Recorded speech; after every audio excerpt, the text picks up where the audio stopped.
네, 안녕하세요. 저는 오늘 기후위기와 탄소 중립 그리고 우리 교회 응답에 대해서 같이 말씀을 나눌 생태본부의 장동현 목사입니다. 반갑습니다.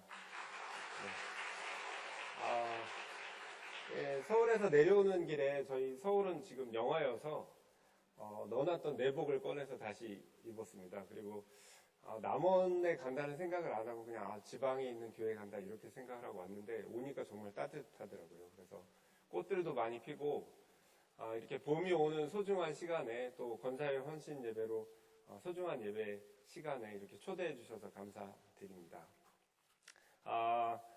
오늘 같이 좀 기후위기에 대해서 또 탄소 중립 또 교회의 어떤 활동들에 대해서 같이 얘기를 나눌 건데요.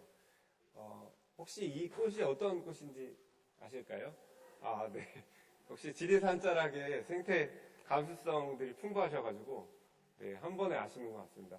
이게 사실은 개나리나 벚꽃 이런 흔한 꽃들하고 좀 다르게 사람들이 잘 모릅니다. 그래서 제가 예전에 저희 아이들이 어린이집에 다닐 때 이제 별명으로 자기 소개를 하는데, 우리 생태 환경 활동을 하는 활동가들은 또 별명이 있습니다. 그래서 제 별명이 산수유입니다. 그래서 얘들아 내 이름은 산수유야 이렇게 소개를 했는데 아이들한테 산수유가 어려웠나 봐요. 저를 나중에 탕수육으로 기억하는 친구들이 여럿 있었습니다. 그래서 어느 교회 가서 저를 소개하면 산수유꽃이 뭐지 막 이렇게 모르시는 분들이 많이 계시더라고요. 그래서 항상 저를 소개할 때 어느 생태환경을 활동을 하는 생태본부의 목사가 있대더라, 장동현이라더라 이렇게 기억해 주시면 제일 좋고, 뭐 산수유라고 했던 것 같은데 이렇게 기억해 주셔도 좋고, 안 되면 탕수육으로 기억해 주셔도 나쁘지 않습니다. 이 산수유꽃이 봄을 알리는 꽃입니다. 그래서 봄에 다른 꽃들이 피기 전에 맨 처음에 피는 꽃인데 이 아름다운 꽃이지만 또 다른 의미가 있습니다. 이것은 그 기후변화가 얼마나 이루어지고 있는지 기후변화의 그 정도를 모니터링하는 기후변화 지표 식물입니다. 그래서 서울 남산에 가면 그 기후연구소에서 계속 매년 꽃이 피는 시기, 개화 시기라고 하는데요. 그 개화 시기를 30년 이상 계속 체크를 하고 있습니다. 그래서 최근의 연구 결과들을 보니까 거의 매해 하루나 이틀 정도씩 빨리 꽃이 피고 있다고 합니다. 그래서 산수유꽃이 피면 저도 아름답다, 이제 봄이 오는구나 이렇게 생각을 했었는데 이제는 지구가 뜨거워지고 있구나, 이제 하나님이 창조하신 창조세계가 위험해지고 있구나 하는 어떤 경각심을 갖는 레드카드, 옐로우 카드죠. 옐로우 카드로 생각을 하셔도 될 것 같습니다. 오늘 간단히 기후위기 현실을 최근에 이제 과학적 데이터들이 많이 나왔습니다. 그래서 UN 산하에 있는 기구들이 보고서를 계속 발표하는데 그 보고서에 대한 이야기를 좀 나누고요. 그리고 탄소 중립이 어떤 건지, 그리고 국가와 또 한국교회가 탄소 중립을 실천하고 있는데 구체적인 탄소 중립의 내용과 또 교회의 대응을 좀 나누려고 합니다. 그리고 지금 목사님, 당회실에서 목사님하고 또 장로님들 잠깐 담소를 나누셨는데 저희 이제 탄소 금식을 열심히 하고 계시다고 얘기를 들었습니다. 그래서 그 탄소 금식의 사례, 초록 발자국이라는 캠페인인데 그 캠페인 사례와 또 녹색교회의 어떤 사례들을 좀 나눠보려고 합니다. 네, 우선 제가 속해 있는 생태공동체 운동본부라는 기장의 환경 단체고요. 저희 공동대표로 장효수 목사님이 공동대표로 계십니다. 그래서 이 단체를 소개하는 짧은 영상이 있는데 먼저 보고 같이 이야기 나누겠습니다. 네. 틀어주실 수 있을까요? 제가 플레이를 하면 될까요? 네. 그냥 넘어가도 상관없습니다. 네, 그러면 지금 틀어주실 때까지 저희 생태공동체 네.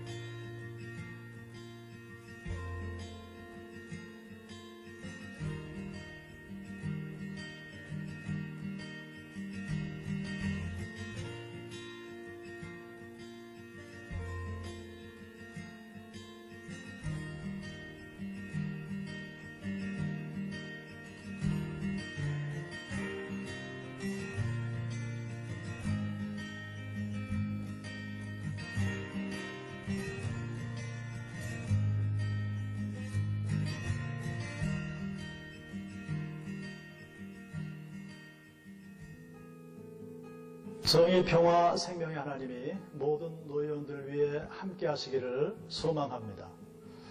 지금 지구는 곳곳에서 기후위기로 인하여 몸살을 앓고 있습니다.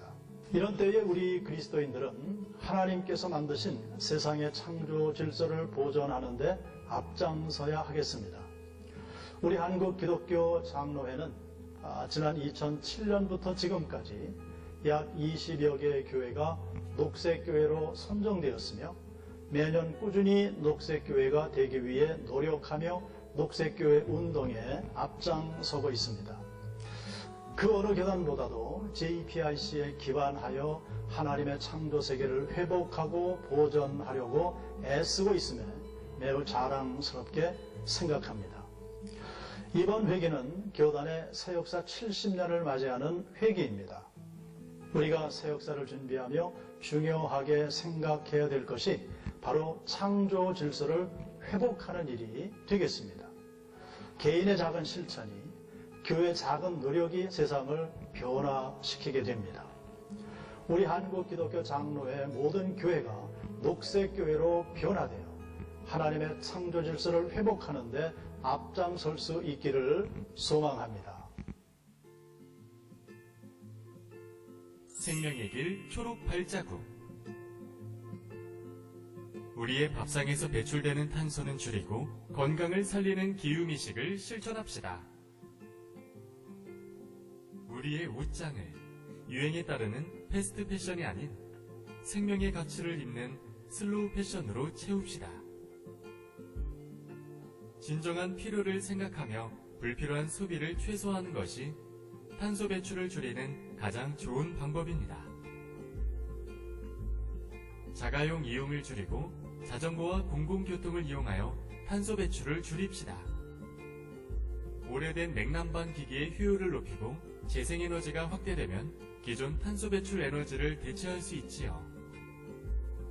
불필요한 데이터 소비를 줄이고 책을 읽거나 사람들을 만나봅시다. 또한 숲을 복원하고 가꾸어 갑시다. 기후위기에 대응하기 위해서는 탄소 배출이 없는 산업을 활성화시키는 생명 경제로의 전환이 필요합니다.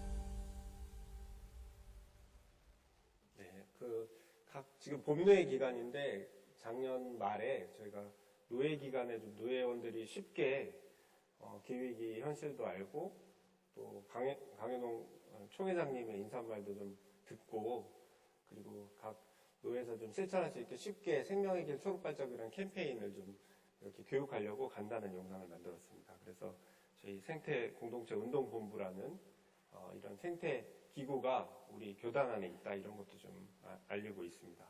저희 생태공동체 운동본부는 2008년에 생명의 강 지키기 운동으로 그 4대강 사업이 얼마나 생명을 파괴하는지 저희가 이제 알고 목사님들이 모여서 출범 예배를 드렸습니다. 그리고 거의 10여 년 가까운 세월 동안 계속해서 파괴되는 강을 지키기 위해서 내성천과 또 그 강 지역을 중심으로 해서 계속 활동을 폈고요. 최근에는 이제 기후위기에 대한 운동들을 확대하고 있습니다. 그래서 저희 기장의 어떤 환경단체 하면 생태공동체 운동본부를 생각해 주시면 될 것 같습니다. 기후위기 현실에 대해서 좀 이야기를 나눌 건데요.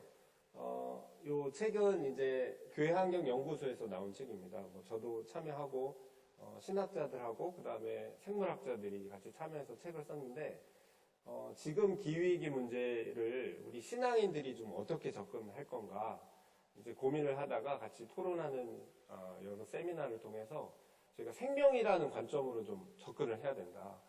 창조 세계가 파괴되는 것도 문제지만 진짜 문제는 하나님이 가장 소중하게 생각하셨던 그 생명이 죽어가는 문제가 가장 심각한 문제다. 이걸 저희가 학자들이 결론을 내렸습니다. 그리고 이 책에서 그것들을 좀 다뤘는데요.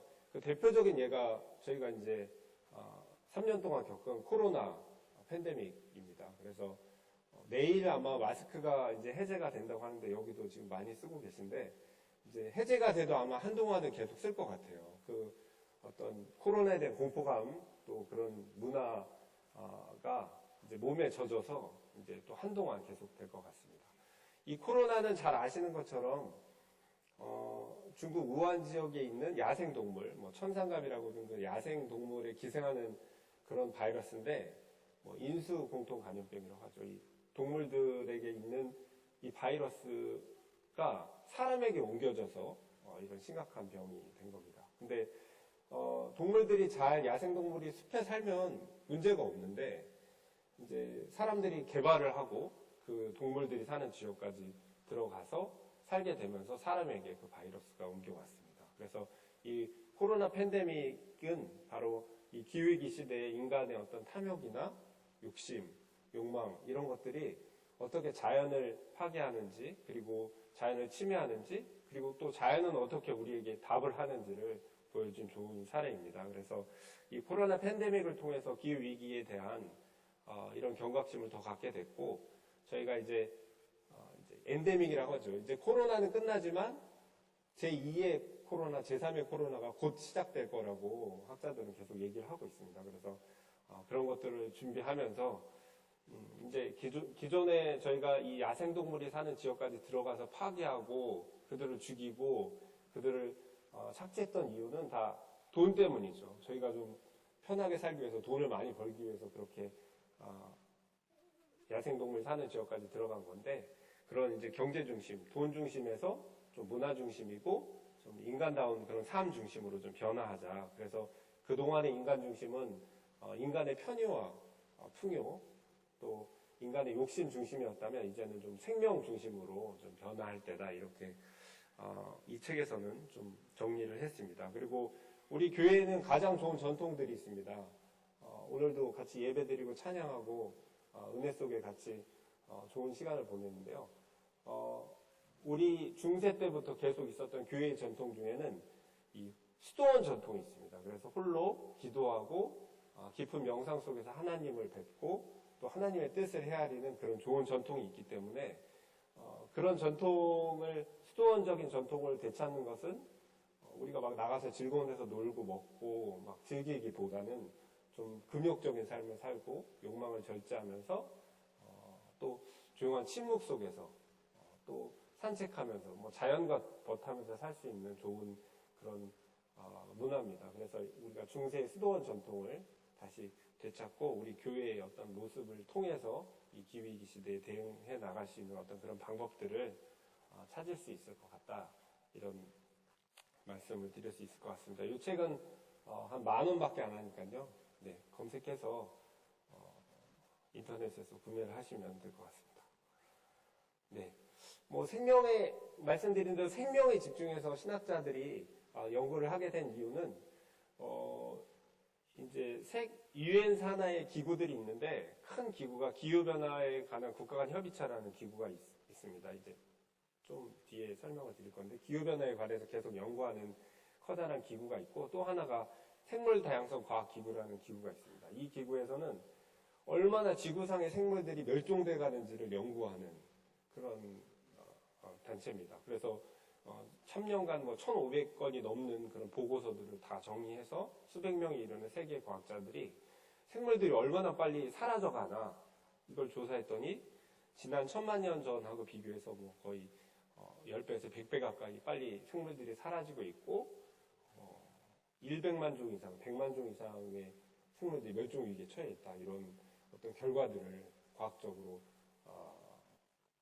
맺게 됐습니다. 그래서 아마 여기 계신 분들도 느끼실 거예요. 어렸을 때 보시던 그런 그냥 산에서 흔히 보던 작은 동물들이 이제는 볼 수가 없는 걸 아마 느끼실 거고 특히 아까 당회실에서도 한참 얘기를 했었는데 곤충들이 동물들보다도 훨씬 더 멸종 속도가 빠르고 한 8배 정도 더 빠르다고 해요. 그래서 지금 꿀벌이 사라지면 3년 안에 인간이 멸종한다는 그런 아인슈타인의 어떤 뭐 어록이 있다고 하는데, 지금 뭐 곤충들이 사라지면 곤충들이 매개해서 나무들이 열매를 맺고 사실은 과실을 맺는 거기 때문에 그 과실이 이제 뭐 벼도 그렇죠. 그런 곡식이나 과실이 이제 열매를 맺지 못하는 시기가 올 수도 있다고 과학자들은 경고를 하고 있습니다. 이 코알라가 망연자실하게 이렇게 황폐한 산에 앉아 있는데, 재작년에 호주에 산불이 나서 한반도 면적의 땅을 태웠습니다. 지금은 기후변화로 불이 한번 나면 꺼지지가 않아요. 지금 동해안에서도 봄철에 이제 이맘때 산불이 이제 시작될 건데, 예전에는 산불이 났다가 비가 오니까 산불이 꺼지고, 그랬는데 지금은 한번 산불이 나면 건조한 게 기후가 계속되기 때문에 불이 꺼지지 않습니다. 그래서 호주가 거의 몇 개월, 6개월 가까이 계속 산불이 났고, 우리 한반도 면적만큼의 숲을 태웠습니다. 그래서 우리가 잘 아는 뭐 코알라나 캥거루나 이런 짐승들이 다 타 죽었는데, 그 수가 거의 1억 마리에 가까운 수가 죽었다고 합니다. 그래서 이제 코알라도 멸종 위기종에 처할 그런 지금 상태에 이르렀습니다. 그래서 곤충은 포유류보다 한 8배 빨리 감소하고 있다고 합니다. 그래서 이제 가끔 곤충들 보면 막 모기도 잡고 뭐 파리 쫓고 하지만 이제는 그런 곤충들도 소중하다 이렇게 생각할 때가 된 것 같습니다. 제가 질문 하나 간단히 드리려고 하는데요. 지구상에 동물들이 많이 있잖아요. 동물들이 많이 있는데 이 포유류, 인간 같은 이런 포유 큰 동물들, 포유류 생물량을 100으로 한다면 가장 많은 동물이 어떤 동물일까요? 지구상에 가장 많은 생물량을 차지하는 동물이 어떤 동물이 있을까요? 네. 사람이라고 다들 대답을 하시는데, 사람은 한 26% 정도 된다고 합니다. 사람 26%고 한 70% 가까이가 우리가 먹는 가축들이래요. 그래서 소, 돼지, 닭 이런 것들이고, 인간하고 가축을 합치면 96%가 됩니다. 그래서 지구상에 존재하는 동물은 거의 열의 9은 다 사람하고 가축들입니다. 그리고 야생동물, 우리가 잘 아는 뭐 호랑이, 뭐 멧돼지, 요즘 많이 나온다는 멧돼지, 뭐 사슴, 뭐 이런 것들 있잖아요. 이런 동물들은 4%가 되지 않는다고 합니다. 그래서 굉장히 지구상에 저희가 TV로 보니까 그 야생동물이 많은 것 같이 느껴지지만 실제로는 거의 지구상에 동물이 남아있지 않습니다. 그래서 이 생물의 어떤 멸종, 또 이제 생물의 다양성이 줄어드는 게 결국 멸종인데, 이런 생물들이 죽어가는 현상은 굉장히 심각한 지금 위치에 있습니다. 코로나가 굉장히 심각하고 저희가 3년 동안 정말 고생들을 많이 했는데요. 그 뒤에 바로 따라오는 것이 바로 경제적인 위기입니다. 그래서 지금 이제 고금리로 지금 다들 고통을 받고 계실 거고, 또 제 주변에도 영끌했던 청년들, 또 젊은 아빠들은 지금 그 빚에 허덕이고 굉장히 어려움을 겪고 있습니다. 그리고 얼마 전에 그 실리콘밸리 은행이 이제 미국에서 파산을 해서 그 영향으로 이제 국내에 있는 은행들도 어렵게 된다는 뭐 그런 경고들이 있는데요. 이렇게 코로나19로 3년 동안 고통을 받았고, 그 이후에는 이제 경제적인 위기가 이제 얼마가 계속될 것 같습니다. 근데 학자들은 이런 경제적 위기보다도 더 심각한 것이 기후위기다 이렇게 얘기합니다. 그래서 기후위기는 이제 기후가 변해버리면 사람이 살 수 있는 어떤 먹는 것과 관계된 생명과 직결된 것들이 변하기 때문에 이제 코로나 이후에 닥칠 어떤 경제적 위기 이후에 닥칠 기후위기에 대해서 경고들을 많이 하고 있습니다. 이 소녀는 잘 아시죠? 네네. 이 소녀는 그레타 툰베리라는 스웨덴의 소녀인데, 저 당시에가 16살이었고 지금 이제 20살이 넘었습니다. 그때는 16살이었는데 지금 이제 2018년에 그 당시에 이제 크게 이슈가 됐었고요. 이 친구는 요즘 아이들 말로 기후의 진심인 친구입니다. 그래서 기후위기를 위해서 매 금요일마다 학교에 가지 않고 이제 그 스톡홀름 스웨덴 대사관에 가서 기후위기에 대응하라고 피켓 시위를 했는데 그 진심이 통해서 유럽과 또 전 세계의 기후위기 비상행동이 들불처럼 일어났습니다. 그래서 실제로 수천에서 수억 명의 사람들이 함께 동참을 했고 190개 되는 유엔의 어떤 그런 국가들도 기후 정상회담을 열어서 어떤 기후위기를 함께 대응하기로 결의하는데 가장 큰 어떤 영향을 미친 그런 친구입니다.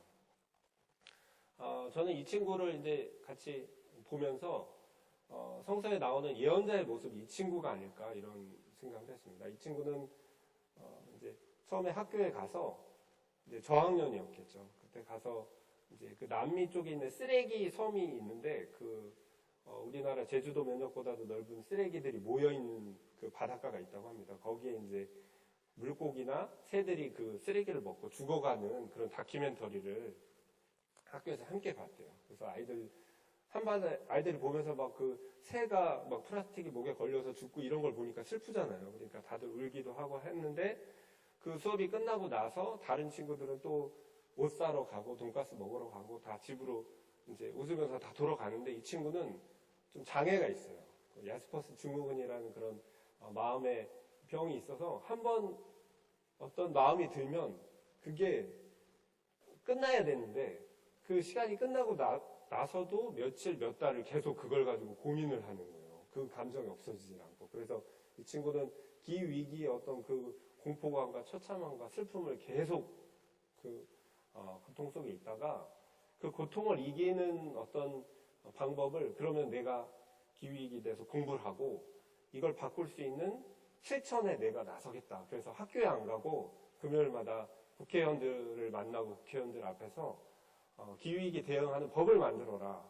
제대로 실천하라. 이렇게 자기가 하겠다 결단을 하고 나서부터 좀 그 슬픔을 이겨낼 수 있었다고 합니다. 그래서 그런 이야기들이 요즘 SNS나 이런 걸 통해서 이제 세계적으로 많이 알려졌고 그 확산을 통해서 실제로 지금 저도 아마 이 친구의 영향을 받은 거겠죠. 또 와서 이 교회에 와서 기후위기에 대해서 이야기를 하게 됐습니다. 그래서 아마 성서에 나오는 예언자들 어떤 하나님의 창조 섭리를 어기고 뜻을 어길 때 그 예언자들의 어떤 비판과 또 그 정의를 향한 그 외침이 사실은 세상을 바꾸게 되는데 그 외침이 사실 오늘날의 예언자라고 하면 이 친구가 아닐까 이런 생각을 해보았습니다. 그래서 이 친구 지금 청년이 됐지만 계속해서 기후 정상회담이 있으면 배를 타고 화석 연료를 쓰지 않겠다고 배를 타고 자기가 무동력으로 막 그 기후 정상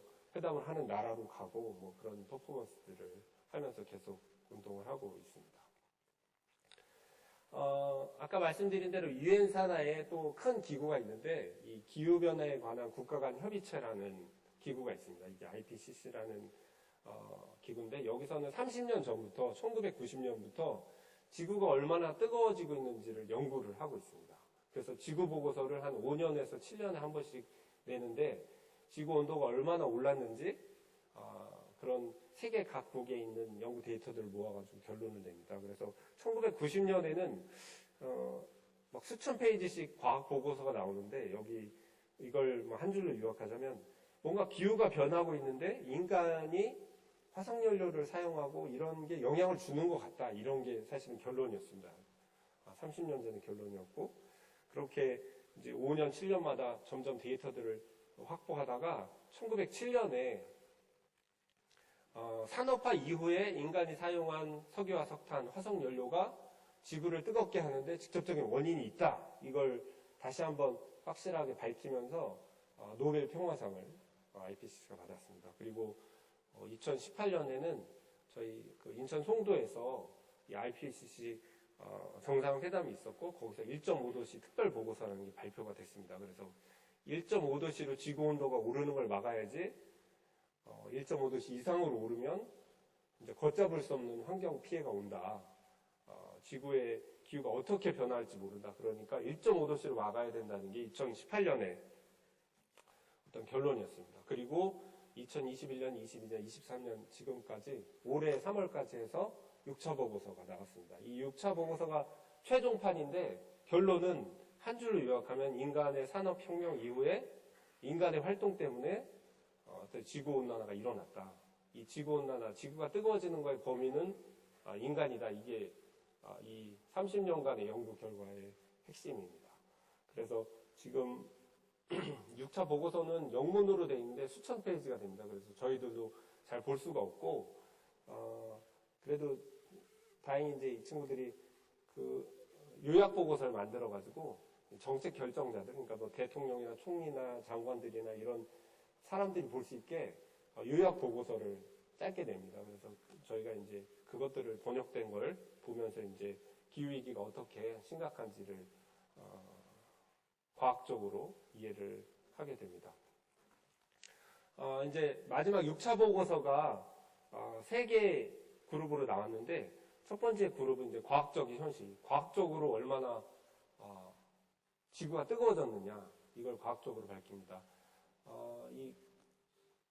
지금 우리가 사는 사회가 사실은 과학 문명이기 때문에 과학적으로 예측하고 증명하면 거기에 대해서 비판을 할 수가 없습니다. 그래서 예전에는 이제 석유화학을 하는 기업들이 자기네들이 하고 있는 사업을 이제 계속하기 위해서 석유화학이 그래도 필요하다는 그런 연구 결과들을 많이 냈어요. 그래서 기후변화가 정기적으로 일어나고 예전에도 있었고 그렇게 심각한 거 아니다, 이런 결과 보고서들을 많이 냈었는데, 이제 그런 것들을 이제 그런 거짓이 통하지 않는다. 이제 세계 모든 과학자들의 어떤 결론이 지구는 뜨거워지고 있고 인간의 이런 화석연료의 사용 때문이라는 어떤 결론을 보고서에서 냅니다. 이게 바로 과학의 어떤 그런 프로세스로 과학의 결론을 맺고요. 이게 첫 번째로 이제 그 6차 보고서의 첫 번째 주제가 과학적 현실에 대한 겁니다. 그리고 이제는 기후가 계속 뜨거워지는데 해결책이 없기 때문에 뭐 해결책을 얘기하지만 또 사람들은 기존에 살던 대로 살기 때문에 그러면은 안 되지만 적응을 해야 된다. 이제 뜨거워지는 기후위기에 적응해야 된다. 아까 장로님들도 말씀을 하셨었는데, 이제 사과 농사가 점점 더 북쪽으로 올라가는데, 그럼 이제는 적응해서 우리도 더워지면 바나나를 재배하고 뭐 이렇게 해야 되지 않겠니? 이러면서 이제 기후위기의 어떤 영향과 또 적응에 대해서 연구를 했습니다. 그리고 취약성, 기후변화가 일어나서 자연이 예전 같지 않으면 그럼 고통을 누가 받는가, 그럼 그 피해를 누가 받겠냐 해서 그 취약한 부분에 대해서 연구들을 했습니다. 그리고 마지막으로는 그래도 우리가 그냥 이렇게 변하는 기후를 그냥 받아들일 수 없으니까 기후변화를 완화하기 위해서 좀 더 체계적으로 국가들이 어떻게 줄여나가야 될지,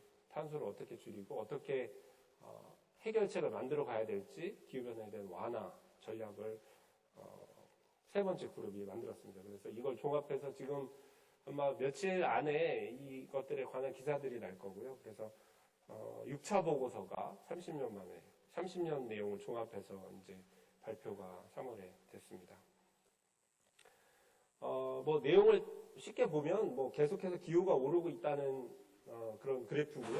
그래프를 보시면 2015년 기준으로 해서 2015년에 이제 파리에서 기후 정상회담이 있었는데, 프랑스 파리에서 기후 정상회담을 할 때 온도가 한 1.1도 정도 지구 평균 기온이 올랐다고 합니다. 그러니까 산업화 이후에 온도가 일정해야 되는데 1도 정도 이상스럽게 오른 기후에 대해서 어떤 연구 결과들이 발표됐고, 그때부터 국가들이 어떻게 줄여야 되는지 구체적인 수치들이 나왔습니다. 그래서 국가들이 잘 줄이면, 그래프가 가장 밑으로 된 그래프인데요, 가장 적게 배출하면 이제 이렇게 탄소가 줄어드는 거고, 만약에 지금처럼 그냥 그대로 살면 가장 급격하게 올라가는 그래프처럼 이제 하늘로 치솟습니다. 그렇게 되고, 또 적당히 줄이면 뭐 중간쯤 어느 경로가 생기는 거죠. 그래서 이렇게 과학적으로 경로들을 여러 가지로 내봤습니다. 근데 이제 5차 보고서에서 이제 파리 기후협약대 5차 보고서가 나온 건데,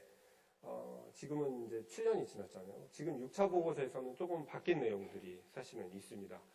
5차 보고서 때는 7년 전에는 기후가 1.5도씨가 되고 이제 지구상에 문제가 생기면 한 2030년 정도부터 그런 현상이 일어날 거다, 이렇게 과학자들이 예측을 했었는데, 이번 6차 보고서에서는 벌써 2020년, 21년부터 그런 뭐 임계점이라고 설명하는데요. 과학에서 우리가 라면 끓일 때 물을 끓이면 액체가 기체로 확 바뀌는 순간 있잖아요. 100도가 되면 전혀 다른 성질로 바뀌는데 그걸 이제 임계점, 티핑 포인트라고 합니다. 근데 이제 이렇게 기후가 막 뜨거워지다가 지구가 뜨거워지다가 전혀 알 수 없는 형태로 변해버리는 날씨가 일어날 수 있는데 그런 점이 2021년부터 벌써 시작이 됐다. 이게 6차 보고서의 결론입니다. 그러니까 사실은 기후변화를 막기 위해서 노력할 시간이 사실은 없는 걸 수도 있어요. 근데 우선 과학자들은 그래도 티핑 포인트에 들어섰지만 그래도 최선을 다해야 된다. 이렇게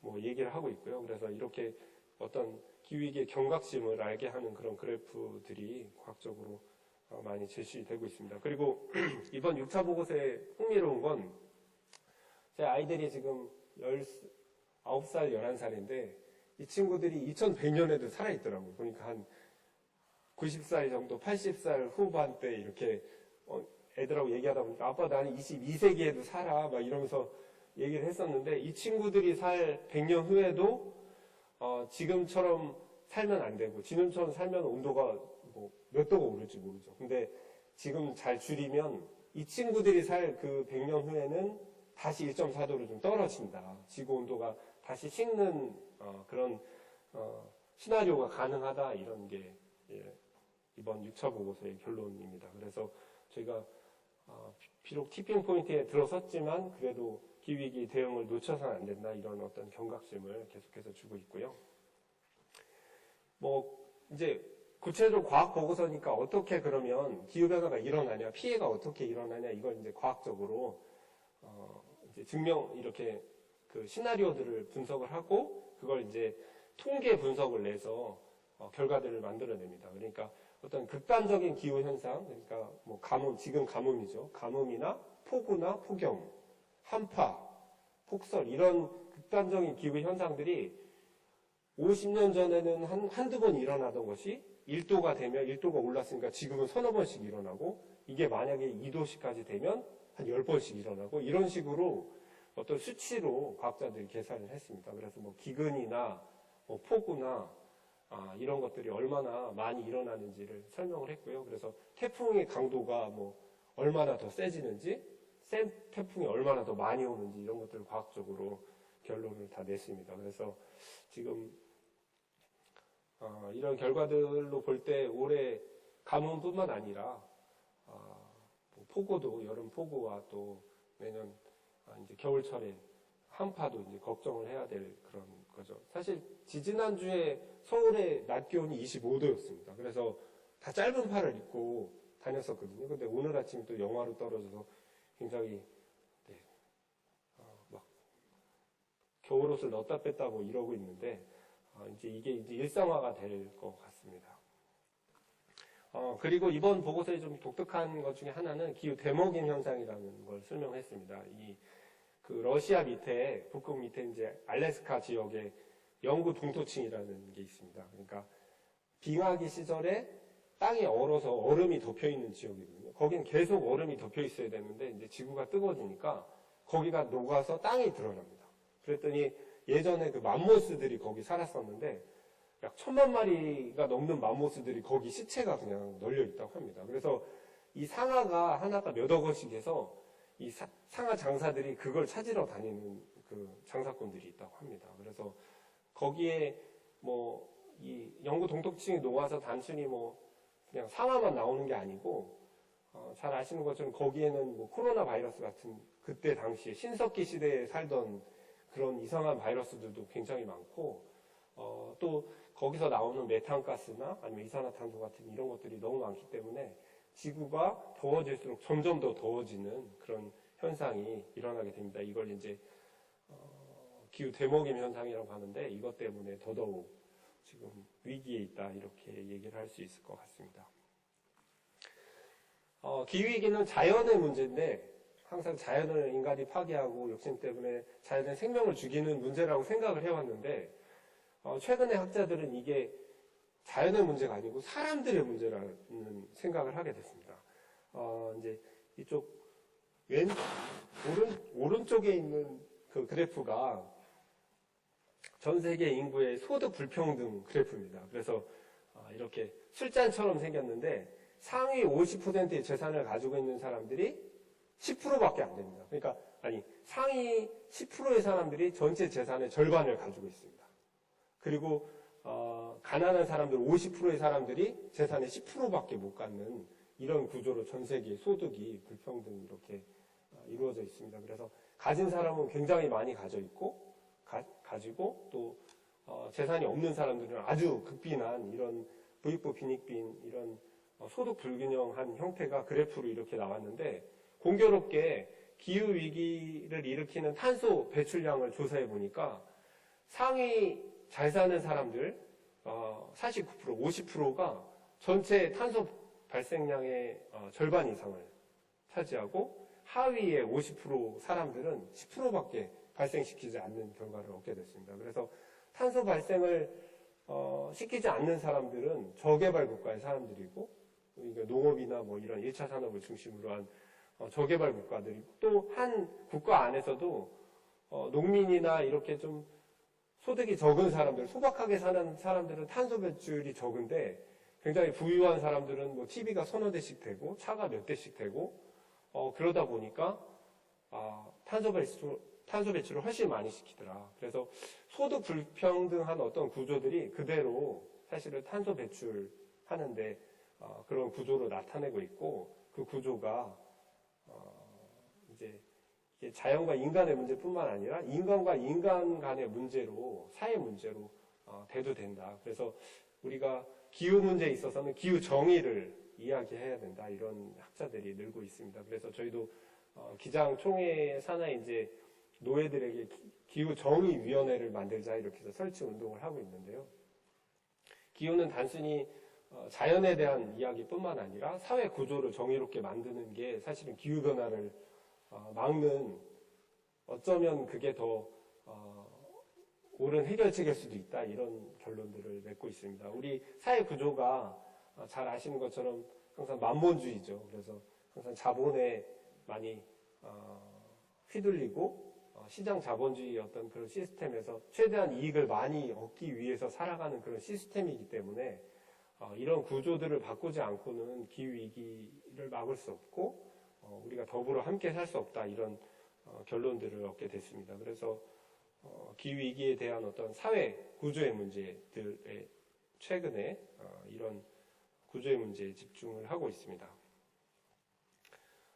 이런 문제들이 발생을 하면서 이게 이제 결국 탄소 배출의 문제로 좀 환원이 됩니다. 그러니까 기후위기를 어떻게 해결해야 되냐면 굉장히 복잡한데 쉽게 생각하면 탄소 배출을 줄이면 우선 물리적으로는 기후위기에 대응할 수 있기 때문에 유엔의 아까 IPCC 같은 기구에서는 구체적으로 국가마다 어떻게 탄소를 줄여야 되는지를 구체적인 수치를 만들고 각 가정과 교회들이 어떻게 탄소를 얼마나 줄여야 될지를 연구를 합니다. 근데 이 우리 사회가 탄소 중독 사회라고 말할 수 있는데요.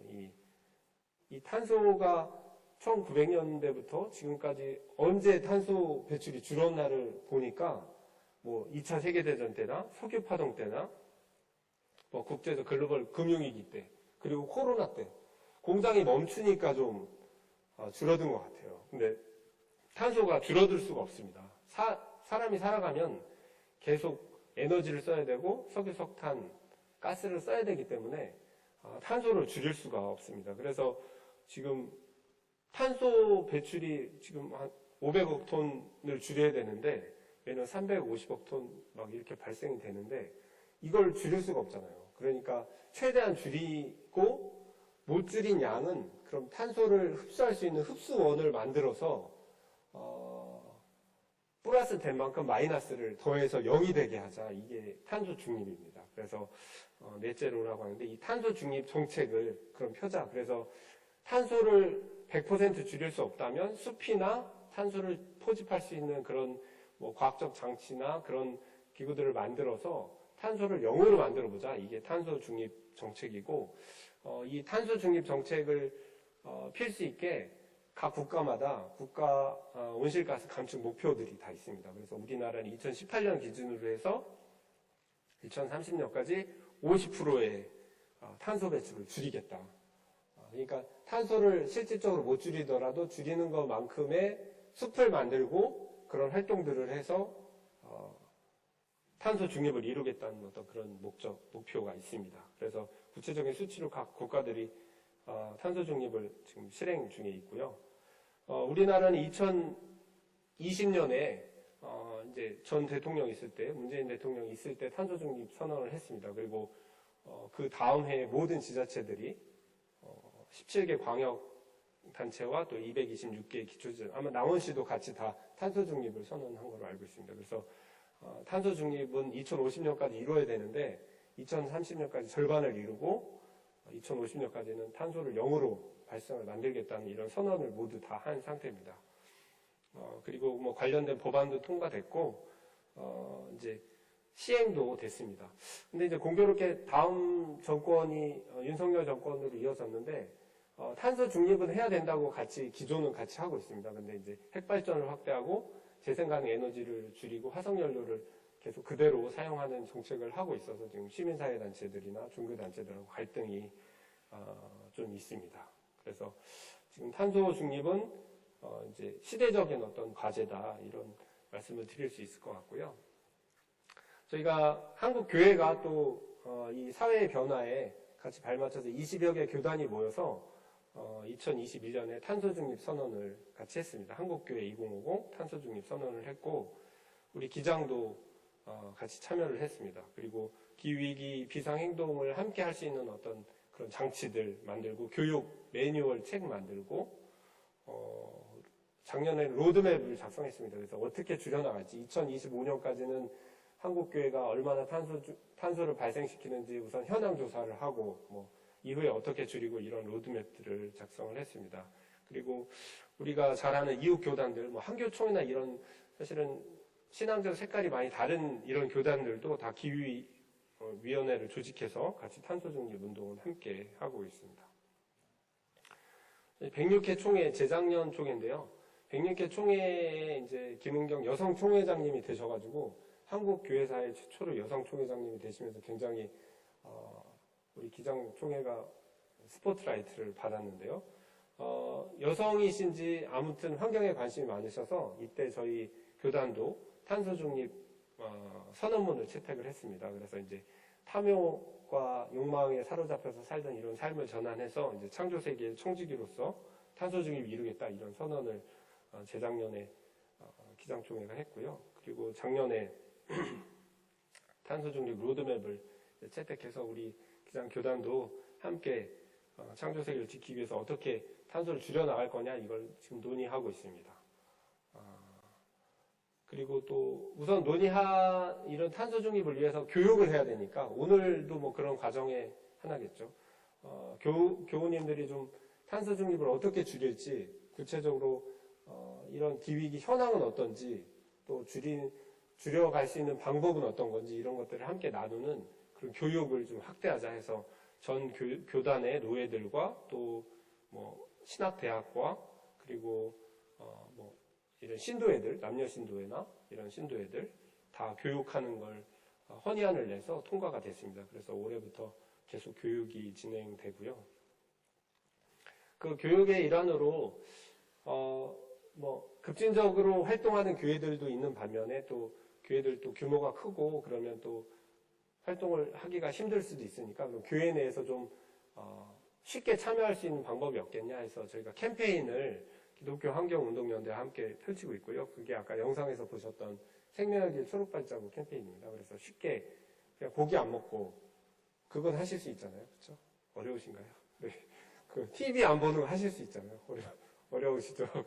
아무튼 그래서 그런 쉬운 의식주에 관한 그런 것들을 좀 절제하는 삶을 안내할 수 있는 그런 캠페인들을 진행을 하고 있습니다.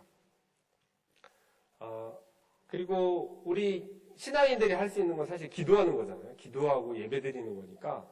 그러면은 6월 첫 주에 환경주일이 있으니까 환경주일 때 이 기후위기에 대해서 또 죽어가는 생명들을 위해서 또 이 파괴되는 창조세계를 위해서 함께 기도하자 하는 환경주일이 있습니다. 그래서 이 환경주일 성수 운동을 하고 있고요.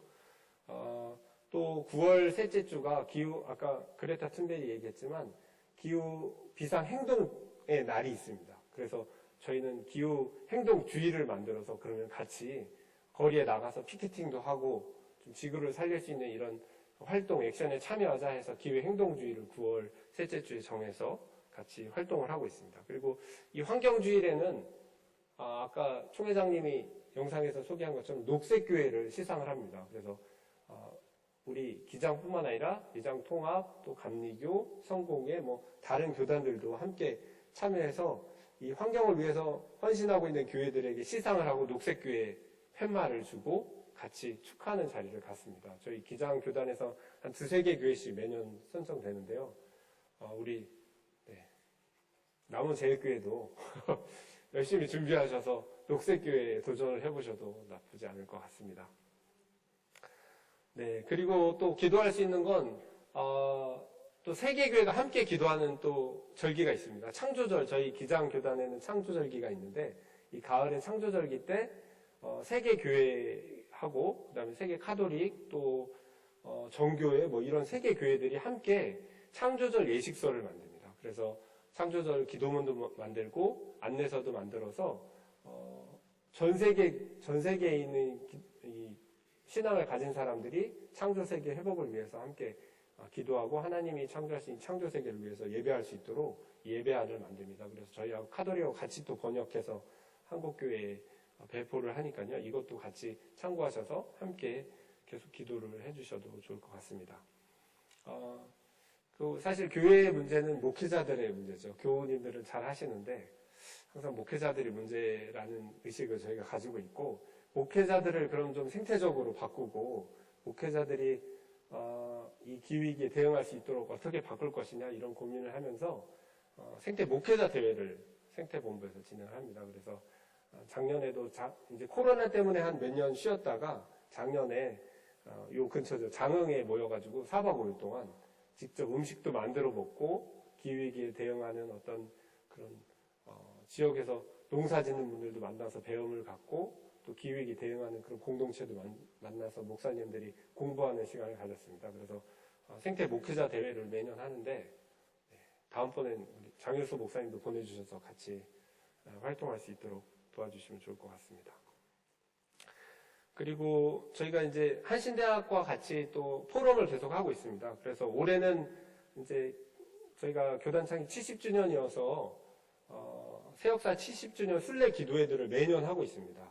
그래서 4월 달이 저희 생태본부가 함께 하는 달이고요. 그래서 그때 70주년 기도회 때 온양에 있는 온양 장로교회에서 모여서 함께 예배드리는데 예배드리고 또 기후 포럼을 함께 합니다. 그래서 어떻게 우리 한국교회가 정한 2050 한국교회 탄소 중립 이 로드맵을 실천할 수 있는지 그 구체적인 실천 방안들을 함께 나눌 예정입니다. 세계교회 작년에 11차 총이 있었는데 이때도 이 환경 기후위기 주제를 가장 큰 주제로 만들기 위해서 계속 저희 교단에서 포럼을 갖고 준비들을 해서 세계교회 협의회 11차 총회에 참여를 했었습니다. 그리고 지금 탄소 중립 다들 탄소 금식들 하고 계실 텐데요. 이 7가지 실천을 중심으로 해서 이제 사순절 기간 동안 예수님의 고난을 생각하면서 저희가 좀 고기 덜 먹고 옷 좀 덜 사고 또 TV도 좀 덜 보고 이런 운동들을 하고 있습니다. 근데 저희도 주변에 얘기 들어보면 정말 어렵다고 TV 안 보는 건 어떻게 할 수 있냐고 이렇게 얘기하시는 분들이 많이 있고요. 저도 고기를 안 먹으려고 하는데 굉장히 어렵더라고요. 그래서 이게 쉬워 보이지만 실제로 삶에서 이런 절제하는 삶을 살기는 또 쉽지 않습니다. 그래서 저희가 이런 운동들을 하면서 이제 한셈치고 운동이라고 설명을 보셨는지 모르겠는데 소고기를 먹은 셈 치고 그 돈을 기후위기 대응하는 단체에 보내거나 헌금을 하자 이런 운동들을 했습니다. 그래서 한 셈 치고 새 옷 한 셈 치고 있는 옷을 한 번 더 입고 그 돈을 또 교회 헌금해서 이런 생태 환경 운동에 쓸 수 있도록 선교에 쓸 수 있도록 이렇게 하는 운동들을 또 진행을 했었습니다. 이 예담교회 서울에 있는 예담교회에서 탄소 금식을 저희가 이제 만들어서 기장총회에 이제 홍보를 했는데 자기네 교회인 어린이들하고 유치원생들이 많다 그래서 어린이 유치원생용, 유치부용 이 탄소금식을 만들어가지고 진행을 했습니다. 그래서 이게 지금 기장교회 내에 굉장히 확산되고 있는 것 같아서 굉장히 뿌듯한 점이 있습니다. 끝까지 아직 몇 주 더 남았는데 끝까지 지켜주시면 좋을 것 같습니다. 그리고 또 이게 사순절 끝나면 탄소금식 끝났다고 바로 또 고기 막 드시고 또 이렇게 소비가 확 늘어날 것 같아가지고 저희가 52주 동안 계속 실천할 수 있는 52주 캠페인이 또 있습니다. 그래서 매주 기장총회 홈페이지에 올라가면 알림판에 계속 올라가거든요. 매주 한 가지씩 어떤 걸 실천할지를 계속 올리고 있습니다. 그러니까 한시도 마음을 놓지 마시고 계속 보시면서 같이 여기 기도문도 있으니까 기도문도 같이 읽고 실천을 같이 진행하시면 좋을 것 같습니다. 이제 지금 생명의 초록발자국을 열심히 실천하고 있는 교회들, 또 녹색교회들 사례를 말씀드리고 이제 마치겠습니다.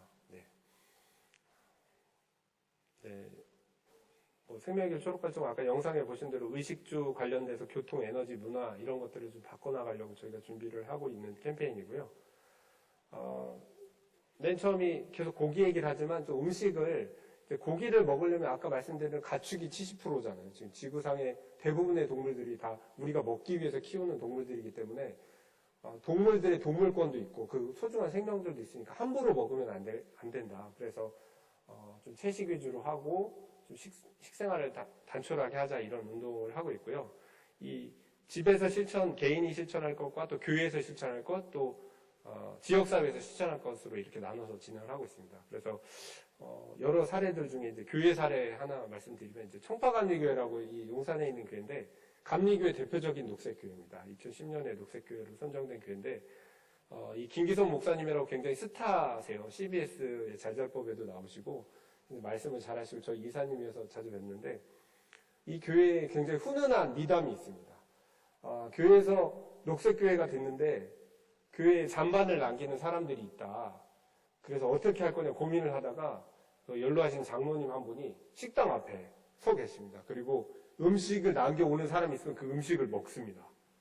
그런 장로님이 계셔가지고 이 교회의 잔반이 하나도 없어졌다는 그런 굉장한 그런 미담이 있고요. 실제로 그렇게 장로님이 하셨고 그래서 녹색교회로 뭐 그것뿐만 아니라 뭐 햇빛 발전소나 다른 뭐 생태환경 부서 활동이나 뭐 은총예습 뭐 그런 활동이나 여러 가지를 하고 계시지만 그것에 힘입어서 굉장히 녹색교회로 유명해졌습니다. 그래서 여기도 아까 장로님도 많이 뵀는데 마음을 이렇게 결정하신 분은 그런 운동을 같이 참여하셔도 좋을 것 같습니다. 그리고 이제 옷을 사실 의류 시장이 옷이 떨어져서 못 입는 경우는 없잖아요. 신발이 떨어져서 못 신는 경우는 별로 없고 사실은 유행이 바뀌어서 새 옷을 하기 때문에 좀 있는 걸 다시 입고 혹은 이웃과 바꿔 입고 다시 재사용하자 이런 운동들을 많이 하고 있습니다. 그래서 이제 슬로우 패션이라고 패스트 패션, 빨리빨리 변하는 유행의 패션이 아니고 천천히 바뀌는 그런 패션을 하자 이런 운동들을 하고 있고 이것은 결국 쓰레기를 남기지 않는 소박한 삶하고 연결이 됩니다. 그래서 덜 쓰고 더 오래 쓰는 이런 운동들인데 제로 웨이스트 샵이라고 최근에 굉장히 유행을 하고 있습니다. 녹색 교회들이 많이 하는데 거기 이제 청주에 있는 청주 광익교회는 작년에 녹색 교회가 된 저희 기장교회입니다. 여기 젊은 후배 목사님이 목회를 하고 계신데 이케아 이름을 따서 니케아라고 지어서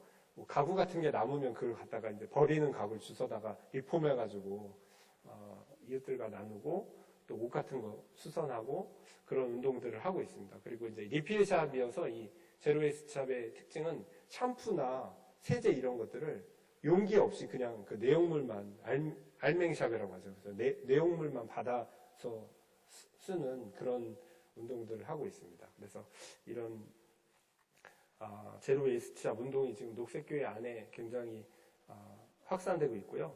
이 청주 광익교회 사례 중에는 청소를 그 지역에 이제 쓰레기들이 많아가지고 새벽기도 끝나고 이 목사님이 그 쓰레기 앞에서 항상 쓰레기를 치우고 누가 쓰레기를 버리는지 감시한 뭐 그런 경험담들이 있습니다. 그래서 그것들을 이제 앞으로 더 알려갈 예정인데요. 뭐 그렇게 이제 새로운 이런 제로 웨이스트 샵이나 이런 아나바다 운동 같은 이런 운동들을 교회 내에 더 확산해야 될 그런 시점이 있습니다. 이 목사님은 2021년에 청주에서 모범 시민상을 받기도 했습니다. 그런 운동을 하셔서. 그리고 이제 녹색 교통 운동입니다. 탄소 배출의 가장 큰 부분이 교통 부분이기 때문에 우선 탄소 배출을 줄일 수 있는 그런 교통으로 바꿔야죠. 근데 이제 대중교통은 버스는 그냥 다니는 버스니까 버스는 좀 많이 이용하셔도 좋을 것 같습니다. 버스는 어차피 움직이는 거기 때문에 되도록이면 버스를 타거나 자전거를 이용해서 발생되는 탄소 배출을 줄이자는 그런 운동이고요. 우리 기장교회인데 울산에 있는 한기영 목사님은 30년 전부터 환경운동을 하셨고 계속해서 그 울산이 자동차 관련된 공업단지들이 많아가지고 태화강이 굉장히 그 강이 오염돼 있는데 그 강 살리기 운동을 하셨고 그 결과로 지금 그 태화강 주변에 대숲 살리기 운동을 성공하셔가지고 거기가 굉장히 푸른 공원이 되어 있습니다. 그래서 저희가 녹색교회로 시상하면서 이 녹색교회 사례도 함께 나눈 적이 있습니다.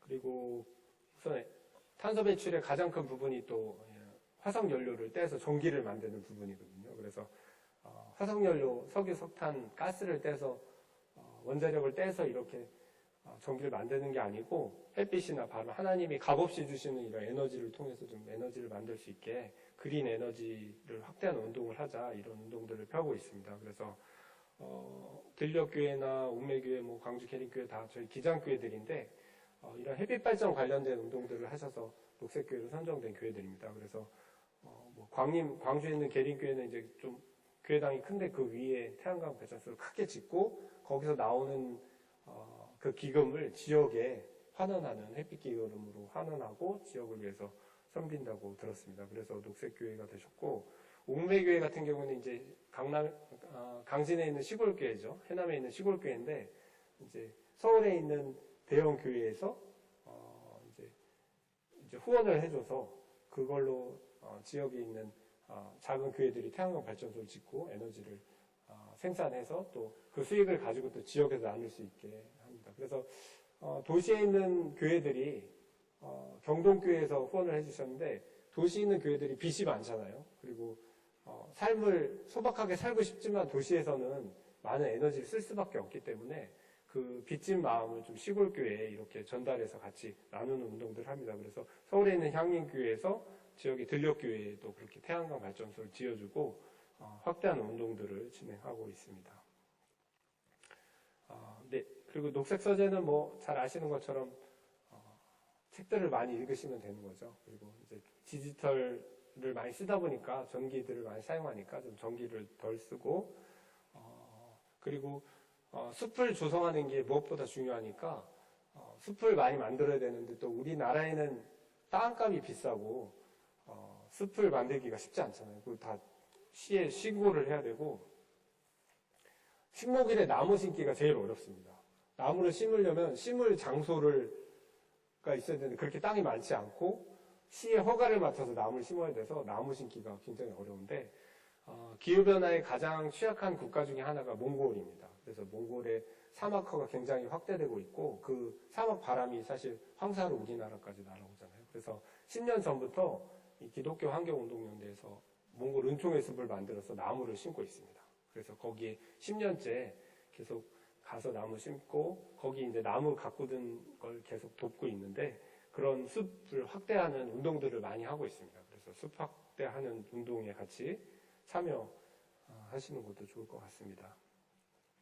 그래서 이번 여름에 지금 생태본부에서는 같이 그 몽골 은총의 숲에 가서 생태 기행도 하고 거기에 어떤 개발되지 않은 아름다운 자연을 느끼는 거죠. 그래서 하나님께서 창조하신 창조 섭리를 좀 직접 느끼고 또 거기에 있는 별들도 보면서 광활한 그 하나님의 경애도 체험할 수 있도록 그런 노력들을 하고 있습니다. 그리고 또 나무도 심고 같이 몽골 사람들과 교류하는 그런 생태 기행을 준비하고 있습니다.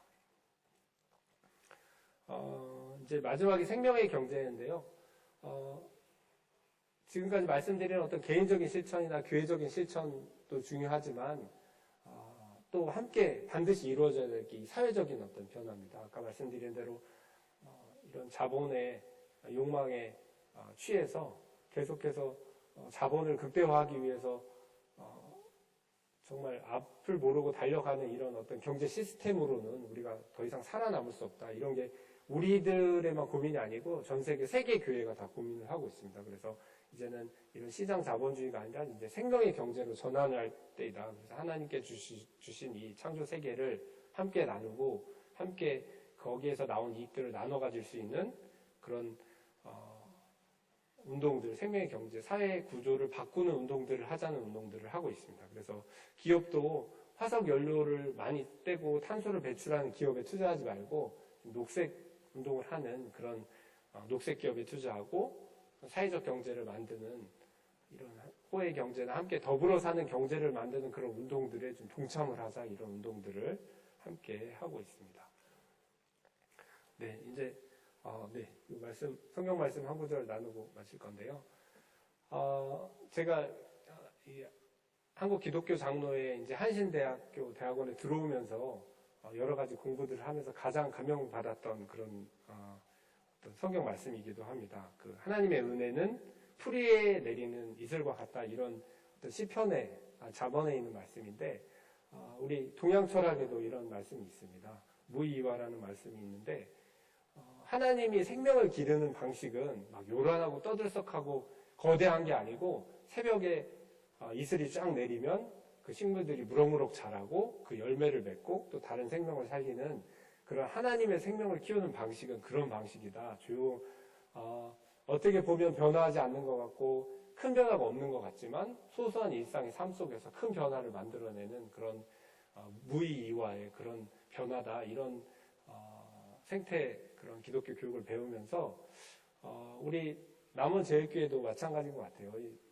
남쪽에 계시지만 교회에서 소박하게 실천하고 만들어 가시는 이런 기획이 대형이나 이런 소중한 창조세계를 회복하는 이런 활동들이 결국은 모여서 하나님이 창조하신 이 창조세계를, 하나님의 나라를 온전히 만들어가는 좋은 계기가 될 수 있을 거라고 믿습니다.